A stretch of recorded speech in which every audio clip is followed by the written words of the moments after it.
Bom, agora considerando as teorias demográficas, a gente pode pensar em 3 grandes teorias demográficas. A primeira delas é a teoria malthusiana, que foi criada pelo economista britânico Thomas Robert Malthus em 1798.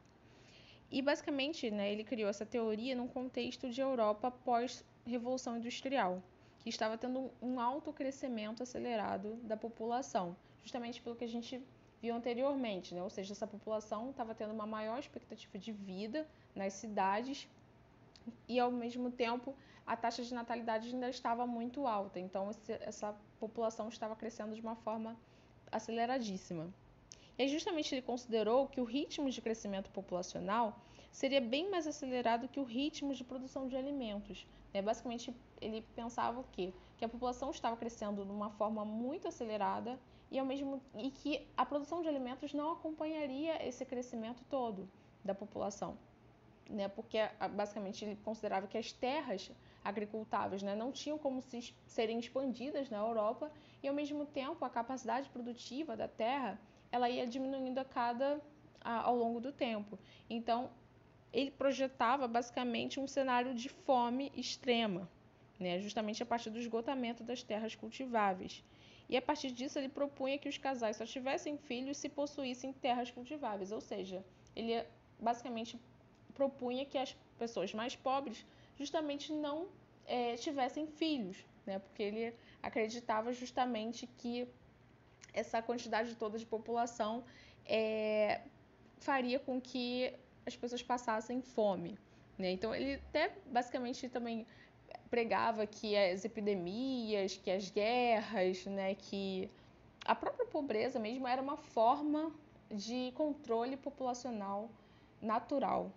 Olha que doideira. Mas essa teoria dele é totalmente falha. A gente pode pensar que ela não faz mais sentido atualmente, porque a gente pode pensar, primeiro que a produção de alimentos no mundo aumentou consideravelmente, justamente quando a gente pensar naquelas aulas de agrária, sobre a Revolução Verde, sobre a modernização no campo, que tornou as terras com muito mais produtividade do que há um tempo atrás. Então, quer dizer, já não existe mais tanta limitação na produção de alimentos. E a gente também pode pensar que, no contexto europeu, a população não continuou mais naquele ritmo tão acelerado como estava antes, justamente porque começou a ter uma diminuição na taxa de fecundidade e, consequentemente, uma diminuição na taxa de natalidade, fazendo com que esse crescimento populacional ele passasse a diminuir, e em certos países chegar até a negativo.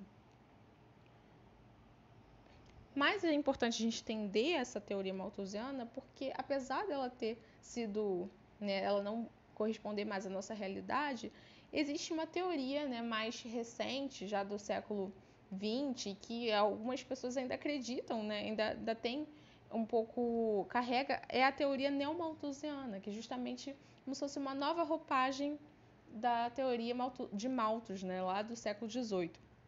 E essa teoria justamente é no pós-Segunda Guerra Mundial que busca explicar a pobreza e o atraso nos países subdesenvolvidos a partir das altas taxas de natalidade, Ou seja, estavam verificando, justamente lá, lembra daquele mapa que eu mostrei para vocês, que os países africanos eram os países que mais correspondem a taxas de crescimento populacional?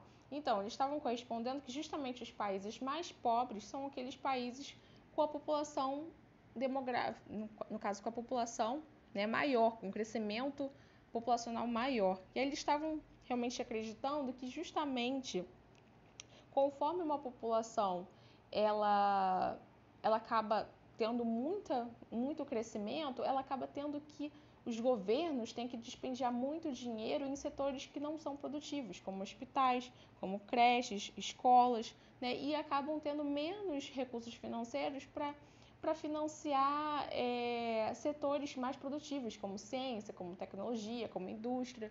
Então, basicamente, eles buscam explicar a pobreza nos países, não só a pobreza e o menor desenvolvimento desses outros países que têm uma quantidade, um crescimento acelerado da população. Mas a gente também pode pensar que, por exemplo, a China, que tem uma grande população, apesar de ter tido aquela política do filho único durante as últimas décadas do século XX, ainda é uma população com, né, uma quantidade bem grande de população, né, e o crescimento ainda é um crescimento que não chega a ser negativo, com certeza ainda está crescendo, mas a gente pode pensar que é uma economia emergente, né, que saltou, teve grandes, né, destaques ao longo dos últimos anos a economia chinesa. Então a gente pode pensar que isso talvez não esteja tão associado. E tem e também tem um nuance dessa teoria neomalthusiana, que é a teoria ecomalthusiana, que ela fala sobre os recursos naturais, né? Que são aquelas pessoas que pegam mais essa questão ecológica, de pressão sobre os recursos naturais, e elas justamente associam que quanto maior o crescimento populacional, uma maior pressão, né, acaba sendo dada aos recursos naturais.